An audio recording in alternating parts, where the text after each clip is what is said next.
I am a nightmare walking, psychopath talking.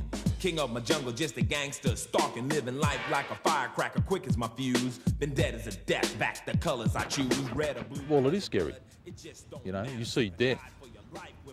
You see these guys blowing people away and shooting each other, stabbing each other. I mean, death is not pretty, and you're going to see a lot more of it.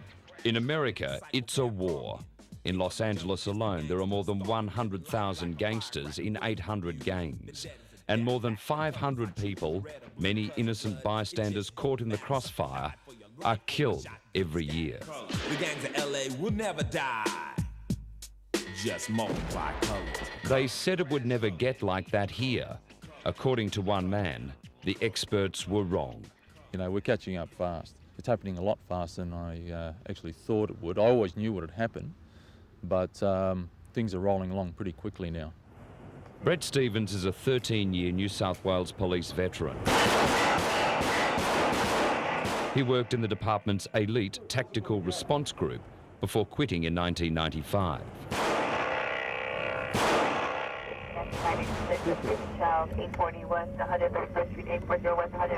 Somebody had a gun. And he spent time with the Los Angeles Police Department, noting their war on gangs. Let me tell you to go in the house, man. Nah. You! He told you to go home. And it is a war. Where you live, man? American police do not take a step backwards. They've learnt that you cannot afford to turn the other cheek or walk away from a situation. Are we too soft?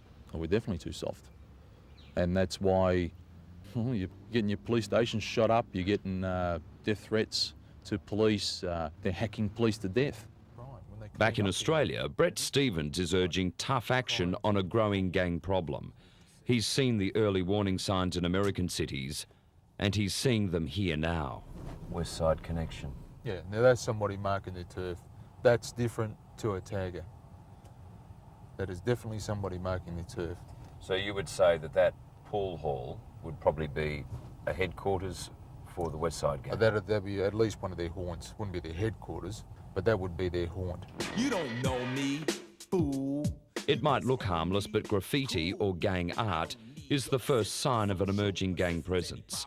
Much of the graffiti is done by kids called taggers, kids who live on the edge of the gang world, but not quite part of it yet.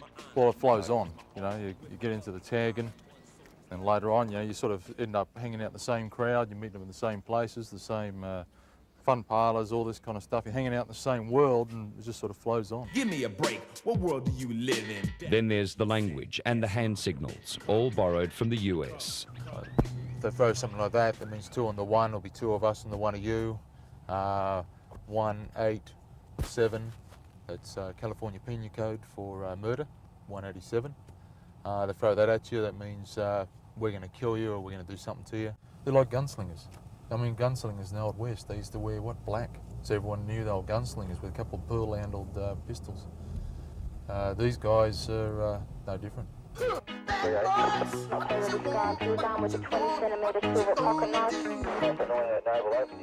These kids are the focus of a tough new police line on youth gangs. But are they gang members or just kids hanging out together? It's what they're doing is wrong. They're kicking everyone out. It's a free public area, it's weird. Brett Stevens has seen and heard all this before and knows the makeup of a gang. The inner circle are original gangsters. Then on the outer circle, you have the hardcore members. Hardcore members are probably your toughest bullies. They really truly believe in what they're doing. Apart from those guys, the outer ring is made up of wannabes. Wannabes are just basically the hanger-ons. Wear the wrong color, your life could end. Former cop Brett Stevens believes the gang problem here must be smashed with the formation of an elite anti-gang squad like America's crash units. Crash are the shock troops of the police department. Get him down! Shut! These guys, all they do is patrol and look for the gangs. They know their heads, they know who they're looking for, they know who's a wannabe, they know who's hardcore. They know who the original gangsters are. My gang's my family, it's all that I have. I'm a star on the walls, my autograph. You don't like Sydney police have thrown down the gauntlet, launching a 4-phase operation on youth gangs in the city's southwest. But without specialist gang units, patrol police find their line stretched to breaking point to conduct these snap operations. What can we expect if we don't jump on this now? These guys will become more organised. They will be hero worshipped by the younger kids. The gangs will grow. The violence will continue to grow with them. It's here, Yes, yes, it's here. and it's going to get worse. That's right.